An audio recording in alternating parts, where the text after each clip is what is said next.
farmasis. Memang nak jadi guru lah pun. Jauh lah cerita-cerita dulu angkasawan. Masa kecil lah.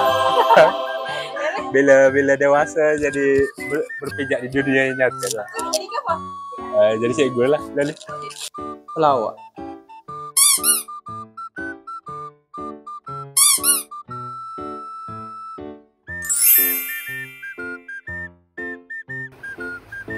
Cikgu buat benda-benda yang merespon otak. Nyanyi. Wah.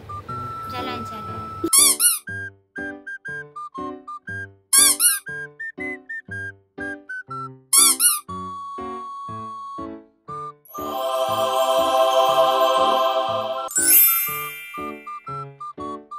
Pertama tidur, kemudian baca buku. Itu je.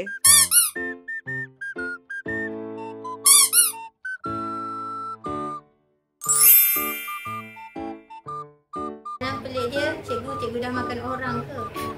Maklimah, kenapa kita naik kapal terbang sedangkan kita nak jimatkan pengeluaran asap kereta?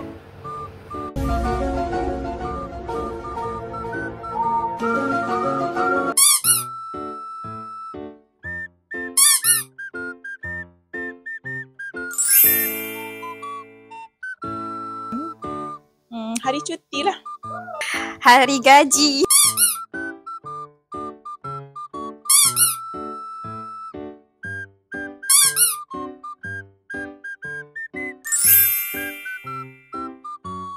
Adalah saya kena mengajar spontan. Secara spontan.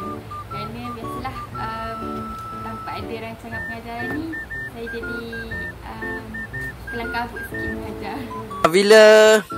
Bila mana nak bagi pencerahan kepada murid, lepas tu ada mungkin yang tak faham lah kurang kefahaman sikit.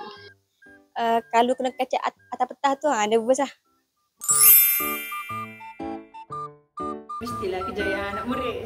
Kita akan fikirkanlah apa yang kita nak mengajar esok, bahan apa yang digunakan. Lepas tu nak berhadapan dengan anak-anak, untuk nak kawal kelas apa semua tu memang sebelum tidur tu kita akan fikirlah, kita akan terbayang-bayang apa kejadian yang akan berlaku pada hari esok. Yang saya suka adalah bila saya dapat membantu kawan saya, terutamanya di dalam menyelesaikan tugasan-tugasan berkaitan dengan murid. Saya suka ialah mengajar.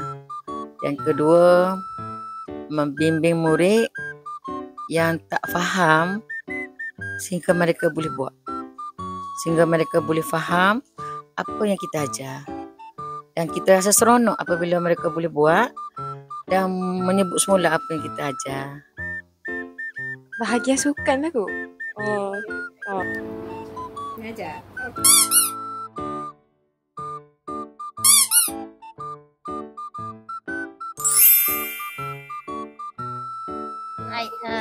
Ucap salam. Ucap salam lah. Assalamualaikum.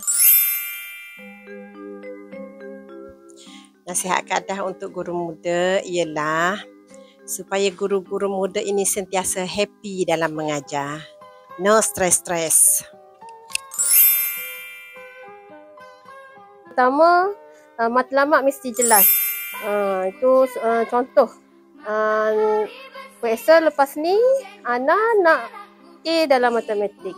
Okay. Yang kedua, kena rancang jadual belajar dengan baik. Mesti ada jadual belajar kat rumah. Yang ketiga, faham.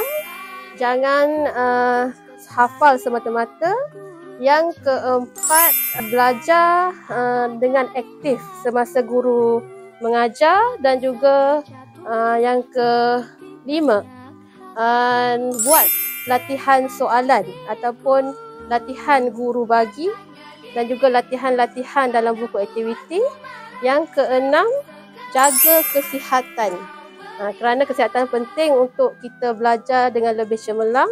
Dan yang terakhir sekali, of course kita kena bertawakal kepada Allah SWT dengan solat di awal waktu dan juga berdoa serta mempunyai hubungan yang baik dengan guru dan juga ibu bapa. Itu saja.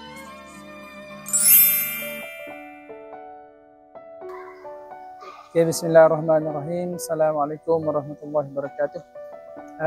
Saya Ma'alim Firdaus bin Abdullah.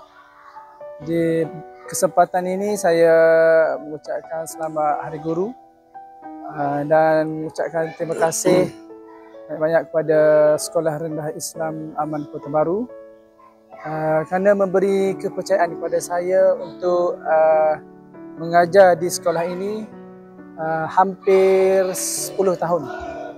Dan segala kenangan yang diberikan, saya mengucap terima kasih, dan salah silap pada saya minta maaf juga lah. InsyaAllah semoga berjumpa lagi. Semoga Said Aman bertambah maju dan cemerlang hingga ke akhirnya, insyaAllah. Okay, bismillahirrahmanirrahim. Muallim nama Muallim Safwan. Ingin mengucapkan selamat Hari Guru kepada diri sendiri dan kepada rakan-rakan guru yang lain. Sedikit ucapan sempena perpisahan yang berbaki 1 minggu lagi. Didoakan semoga sekolah kita ni semakin maju, semakin bertambah berkat, semakin cemerlang lah di masa akan datang, walaupun tanpa kami berdua. Semoga terus cemerlang sehingga ke akhirnya, insyaAllah. Semoga berjumpa lagi. Assalamualaikum. Bye-bye.